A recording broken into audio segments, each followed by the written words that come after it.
ஒரு சந்ததி அவரை சேவிக்கும். அது தலைமுறை தலைமுறையாக அது ஆண்டவருடைய சந்ததி எனப்படும். கர்த்தர் நம்மை தெரிந்து எடுத்ததற்கு ஒரு நோக்கம் உண்டு, ஒரு முகாந்திரம் உண்டு. ஹல்லேலூயா, நன்றி ஆண்டவரே.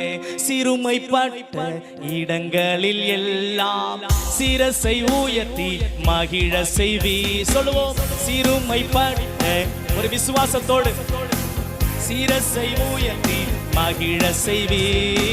நித்திய மாட்சிமை எனக்கு தந்து, நித்திய மாட்சிமை எனக்கு தந்து, தலைமுறை தலைமுறை துதிக்க வைப்பே. தலைமுறை தலைமுறை ஓ ஏல் பிராசிங், ஏல் பிராசிங், தடைகள் உடை. நல்ல உற்சாகமாய் சேர்ந்து சொல்லுவோம், ஏல் பிராசிங், ஏல் பிராசிங், தடைகள் உடைப்பவரே. ஏல் பிராசிங், ஏல் பிராசிங், தடைகள் உடைப்பவரே. ஓ ஹல்லேலூயா. ஏல் பிராசிங், ஏல் பிராசிங், தடைகள் உடைப்பவரே.